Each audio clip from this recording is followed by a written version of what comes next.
Andrew Tate went from broke kickboxer to one of the most talked about figures on the internet. Love him or hate him, he did something most people will never understand. He didn't build success and then become confident. He became confident and then built success. That's not motivation, that's identity weaponization. And if you understand how he did it, you can apply the same formula without the Bugattis. Everyone focuses on Tate's money, the cars, the lifestyle, the controversy, but they're missing the entire point. Tate's superpower wasn't hard work, it wasn't discipline, it wasn't even intelligence. It was that he decided who he was before he had any proof, and then he never broke character. Most people wait for evidence to believe they're successful. Tate believed he was successful and then created the evidence. That's the difference. And it's why you're stuck scrolling through his content instead of building your own empire. Here's what most people don't get about Andrew Tate. His confidence isn't real in the way you think it's real. He decided he was the most dangerous man in the room, a world champion, and that he was untouchable. Was he always? No, but he acted like it until reality had no choice but to catch up. That's not fake it till you make it. That's identity programming. Your brain doesn't know the difference between who you are and who you act like. If you act like a champion long enough, your brain will start making champion-level decisions. Tate understood this at a level most people never will. He built an identity fortress, a version of himself that couldn't be shaken by failure, criticism, or setbacks. When he lost a fight, the identity didn't break. When he went broke, it still didn't break. When the entire internet turned on him, the identity remained. Because it wasn't based on results. It was based on a decision. You're still waiting for permission to be confident. You think, once I achieve this, then I will be that person. Tate flipped it. I am that person. Now let me prove it to you. Let's be honest, when Tate said he was the best fighter in the world, he wasn't. When he said he'd be rich, he was broke. When he said he was untouchable, he was unknown.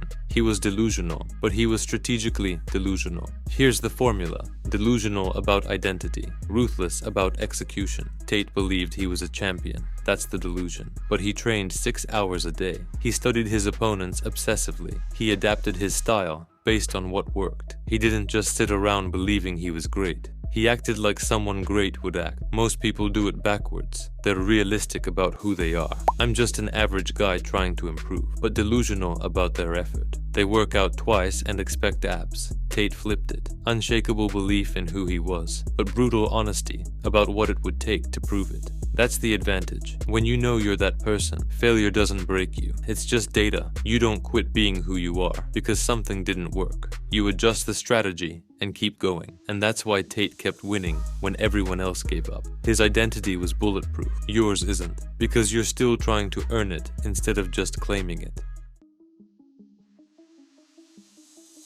So why aren't you operating like this? Because you're terrified of being delusional. You're scared people will laugh at you. Tate didn't care. He claimed the identity anyway. Some people laughed. Some people hated him, but millions believed him because he believed himself first. Your brain is holding you hostage with realism. Be humble. Earn it first, then claim it. But that's exactly why you're stuck. You're waiting for the world to give you permission to be confident. Tate gave himself permission. You're trying to build an identity through results. Tate built results through identity. Here's the truth. You're not less capable than Andrew Tate. You're just less committed to the identity. He decided who he was and never broke character. You change your identity every time something goes wrong. I guess I'm not disciplined. Maybe I'm just average. Tate never had those thoughts. Not because he's special, but because he decided he wasn't average and refused to accept any evidence to the contrary. That's not arrogance, that's identity defense, and it's the only way you actually transform. Look, I'm not telling you to go buy a Bugatti and start a podcast. That's not the point. The point is, you decide who you are, right now, and stop negotiating with yourself. You want to be disciplined. Stop saying, I'm trying to be disciplined. You are disciplined. Now act like it. You want to be successful. Stop saying, I'm working towards success. You are successful. You just haven't cashed the check yet. You want to be confident? Stop waiting for achievements to give you confidence. Confidence is a decision, not a reward. Now here's your formula. Step 1. Decide your identity. Not your goal, your identity. Who are you? Write it down. I am disciplined. I am focused. I am unstoppable. Step 2. Defend it like your life depends on it. Every time your brain tries to negotiate, maybe I'm not that person, shut it down. That's not up for debate. Step 3. Act like that person would act. Disciplined people don't skip workouts. Focused people don't scroll for hours. Unstoppable people don't quit when it gets hard. You're not becoming them. You already are them. Your actions are just proof. That's what Tate did. That's what every person who transforms does. They don't wait for evidence. They are the evidence. Andrew Tate knew something most people never figure out. Your identity is the only thing you actually control. You can't control results. You can't control what people think. You can't control if you succeed or fail, but you can control who you decide to be. And when you make that decision and refuse to break, everything changes. So stop waiting for permission. Stop trying to become someone. Decide who you are right now, and then never break character. That's what Tate did, and that's what separates winners from everyone else. Subscribe for more.